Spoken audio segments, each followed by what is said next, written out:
Hello everybody! We are today moving on to chapter 10 of the Billionaire Boy. And this chapter is called Dog Spit. That sounds disgusting. So in the last chapter, unfortunately Joe didn't make it in time for getting his homework in. So now he's been punished to litter duty for 1 month. And also, his secret has been revealed. His dad landed on the playground with his helicopter, and now all the children know that he's the billionaire boy. I wonder what's going to happen next. As Joe scurried across the playground to the dining room, all the other kids swarmed around him. Joe kept his head down. He didn't like this instant superstardom at all. Voices wailed around him. "Hey, bum boy, I'll be your best friend. My bike got nicked. Buy us a new one, mate. Lend us a $5. Let me be your bodyguard. Do you know Justin Timberlake? Me granny needs a new bungalow. Give us 100 grand, will ya? How many helicopters have you got? Why did you bother going to school anyway? You are rich. Can I have your autograph? Why didn't you have a massive party at yours on Saturday night?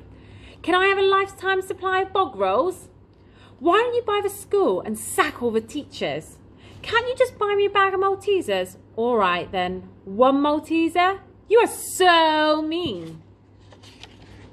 Joe started running. The crowd started running too. Joe slowed down. The crowd slowed down too. Joe turned and walked in the other direction. The crowd turned and walked in the other direction too. A little ginger-haired girl tried to grab his bag, and he thumped her hand away with his fist. "Ow! My hand is probably broken," she cried. "I'm going to sue you for £10 million. "Hit me," said another voice. "No, me! Hit me," said another. A tall boy with glasses had a better idea. "Kick me in the leg and we can settle it out of court for £2 million. Please?" Joe sprinted into the school dining room. That was one place that was guaranteed to be empty at lunchtime. Joe struggled to force the double doors back on the tsunami of school children, but it was no use. They burst through, flooding the room. "Form an orderly queue," shouted the dinner lady, Mrs. Trafe. Joe walked up to the serving counter. "Now, what would you like today, young Joe?" she said with a warm smile. "I have a very stinging nettle soup to start today. I'm not that hungry today. Maybe I'll go straight to a main course, Mrs. Trafe. It's chicken breast. Ooh, that sounds nice. Yes, it comes in a dog spit sauce. Or for vegetarians, I have deep fried blue tack." Joe gulped. It's so hard to decide. See, I had some dog spit only last night." "That's a shame. I'll give you a plate of fried blue tack then," said the dinner lady as she dumped a lump of something blue and greasy and vomit-inducing onto Joe's plate. "If you ain't having lunch, then get out," cried Mrs. Trafe at the hot crowd still cowering at the door. "Spud's dad has got a helicopter, Mrs. Trafe," came a voice from the back. "He's super rich," came another. "He's changed," came a third.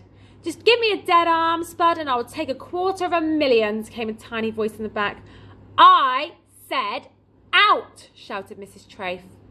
The crowd reluctantly retreated, and the contented themselves were staring at Joe through the grimy windows. With his knife, he removed the batter from the blue lump underneath. Now the raw potato seemed like the food of the gods. After a few moments, Mrs. Trafe limped over to his table. "Why are they all staring at you like that?" she asked kindly. She slowly slumped her heavy frame down next to him. "Well, it's a long story, Mrs. Trafe." "You can tell me, pet," said Mrs. Trafe. "I'm a school dinner lady. I reckon I've heard it all." "Right, well..." Joe finished chewing the large lump of blue tack he had in his mouth and told the old dinner lady everything. About how his dad had invented Bumfresh, how they now lived in a massive mansion, how they once had an orangutan as a butler. She was very jealous of that bit.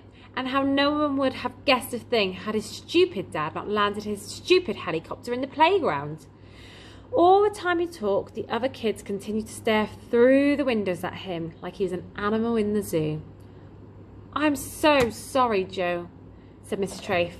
"It must be awful for you. You poor thing. Well, not poor exactly, but you know what I mean. Thank you, Mrs. Trafe. Joe was surprised anyone would ever feel sorry for someone who had everything. It's not easy. I don't know who to trust anymore. All the kids in the school seem to want something from me now. Yeah, I bet, said Mrs. Trafe, bringing out an M&S sandwich from her bag. You bring a packed lunch, said Joe, surprised. Oh, yes, I wouldn't eat this filth. It's disgusting, she said. Her hand crept across the table and rested on his. Well, thanks for listening, Mrs. Trafe. That's okay, Joe. I am here for you any time. You know that. Any time, she smiled. Joe smiled too. Now, said Mrs. Trafe, I just needed 10,000 quid for a hip replacement. Can you believe her? Did you expect Mrs. Trafe to want something from him? And that's actually the end of chapter 10. So it's a nice short chapter. And he's just had some, instead of a dog spit chicken breast, he's had some deep fried blue tack. And he's now worried that he's not going to be able to trust anybody because he thinks everybody wants him for something. I wonder what's going to happen next. Bye.